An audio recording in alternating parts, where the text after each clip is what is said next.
Pasaran buruh Singapura terus berkembang pada suku ketiga tahun ini dengan bilangan pekerjaan bertambah 24,100 berbanding 11,300 pada suku sebelumnya. Dalam unjuran awal pasaran buruh yang dikeluarkan hari ini, Kementerian Tenaga Manusia MOM menyatakan kenaikan lebih seganda ini dirangsang oleh pengembangan ekonomi. Kadar pengambilan pekerja dijangka terus meningkat pada suku keempat sekarang ini, sedang pertumbuhan ekonomi Singapura diramalkan berada dalam lingkungan 2 hingga 3%. MOM menyatakan perniagaan juga lazimnya mengambil lebih ramai pekerja menjelang musim perayaan. Pekerjaan bagi penduduk tempatan terus meningkat dan kebanyakannya dalam sektor-sektor membangun seperti perhubungan dan penerangan, khidmat profesional serta khidmat kesihatan dan sosial. Menurut MOM, ini sekaligus menandakan terdapat aliran stabil pekerjaan bermutu dan prospek pekerjaan yang sesuai bagi pekerja tempatan. Pun begitu, jumlah pekerjaan tempatan merosot dalam khidmat makanan dan minuman F&B serta perdagangan runcit. Sementara itu, jumlah pekerjaan dalam kalangan bukan penduduk juga meningkat pada suku ketiga dengan sebahagian besar merupakan pemegang permit kerja dalam industri seperti binaan dan pengilangan. Menurut MOM, penduduk tempatan lazimnya tidak ingin menceburi sektor-sektor demikian lantas menyebabkan kekurangan pekerja. Sementara itu, jumlah pemberhentian pekerja pula merosot sedikit kepada 2,900 pada suku ketiga berbanding sekitar 3,200 pada suku sebelumnya. Menurut MOM, penyusunan semula perniagaan kekal sebagai punca utama berlakunya pengangguran pada suku ketiga. Butiran lanjut mengenai situasi pasaran buruh akan dikeluarkan pada pertengahan Disember ini. Berita baik bagi anda yang ingin memiliki motosikal atau kereta. Penguasa Pengangkutan Darat LTA hari ini mengumumkan lagi 20,000 COE tambahan akan diadakan bagi semua kategori kenderaan mulai Februari tahun depan. Ini merupakan kali pertama LTA mengumumkan langkah sedemikian dalam lebih 20 tahun. Ia akan dilaksanakan secara berperingkat sepanjang beberapa tahun akan datang. Menurut LTA, kesesakan trafik boleh ditangani dengan lebih baik lagi pada masa akan datang menerusi pelaksanaan sistem baru ERP atau ERP 2.0. Sistem ini mampu beroperasi tanpa gantri fizikal dan boleh menyediakan maklumat trafik yang lebih komprehensif. Gantri maya ini hanya mula beroperasi selepas semua kenderaan berdaftar Singapura memasang sistem ERP 2.0. Proses ini dijangka selesai menjelang penghujung 2026. Pun begitu, LTA menekankan kadar pertumbuhan kenderaan bagi kereta dan motosikal privat akan kekal di paras sifar sehingga 31 Januari 2028. Perjalanan kenderaan secara keseluruhan di negara ini merosot sekitar 6% sepanjang 5 tahun lalu. LTA menyatakan sejak pandemik COVID-19, tren perjalanan pemandu banyak berubah kerana adanya aturan kerja fleksibel. Ekonomi digital Singapura menyumbang 17.7% kepada GDP tahun lalu, iaitu lebih tinggi berbanding sektor kewangan dan insurans serta setara dengan sumbangan sektor pengilangan. Demikian menurut laporan yang dikeluarkan Penguasa Pembangunan Infokom Media IMDA.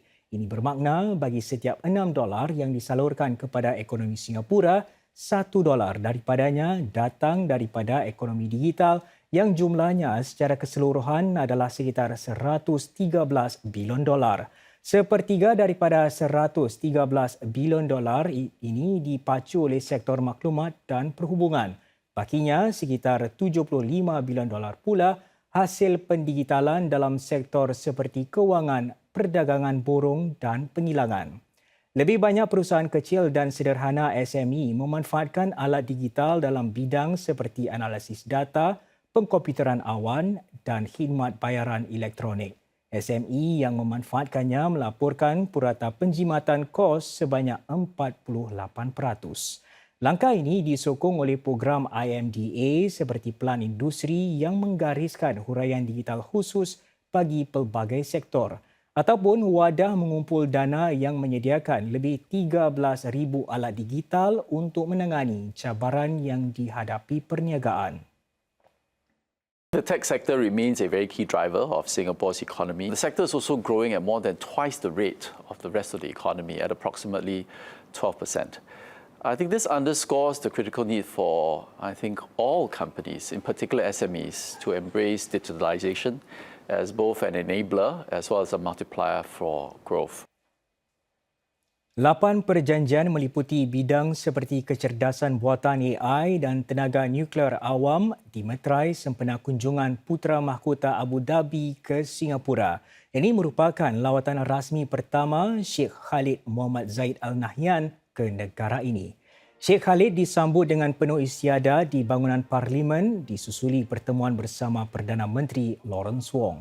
PM Wong berkongsi bahawa mereka berdua membincangkan pelbagai topik antaranya termasuk geopolitik, tenaga bersih dan pelancongan. PM Wong menambah kedua-dua Singapura dan UAE merupakan hub bagi rantau masing-masing dan komited kepada order dunia berteraskan undang-undang. Esok, PM Wong menjadi tuan rumah jamuan rasmi makan tengah hari bagi Sheikh Khalid. Beliau berada di Singapura untuk kunjungan rasmi selama 2 hari. Tahun hadapan merupakan ulang tahun ke-40 jalinan hubungan diplomatik dua hala. Agensi Sains dan Teknologi Home Team HTX sedang meneroka cara-cara meningkatkan teknologi pengimbas laser 3 dimensi yang ia gunakan untuk mencipta semula kejadian kemalangan di jalan-jalan raya. Ini dijangka dapat memendekkan tempoh siasatan selain mengurangkan gangguan kepada trafik. Pengimbas laser 3D ini boleh mencipta model maya mengenai kemalangan dalam masa beberapa minit sahaja. Gambaran 360 darjah yang dihasilkan mengurangkan keperluan bagi pegawai polis trafik untuk berulang-alik ke tempat kejadian.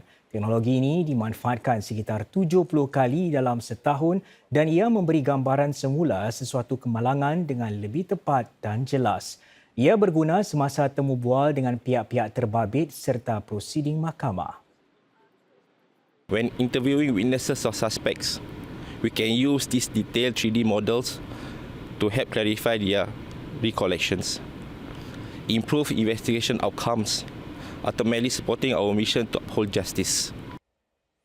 Penguasa Maritim dan Pelabuhan MPA menyatakan tumpahan sekitar 5 tan minyak di perairan dekat Changi kini berjaya dikawal. Kejadian itu berlaku semasa satu operasi mengisi tangki minyak atau bunkering petang semalam. Kini tiada lagi kesan air dapat dilihat di perairan atau pantai berdekatan setakat siang tadi dan pihak Malaysia sudah pun dimaklumkan mengenai insiden tersebut. Insiden tumpahan minyak itu berlaku semasa kapal berdaftar Bahamas, Ines Corrado, sedang diisi minyak oleh sebuah kapal tangki bunker berlesen. Pihak berkuasa tiba sekitar 10 minit kemudian dan menyembur bahan pemecah minyak di tempat kejadian. Menurut MPA, insiden itu tidak memberi sebarang kesan ke atas laluan perkapalan. MPA sedang menjalankan siasatan berhubung kejadian ini. Sementara itu, seorang kaki tangan syarikat yang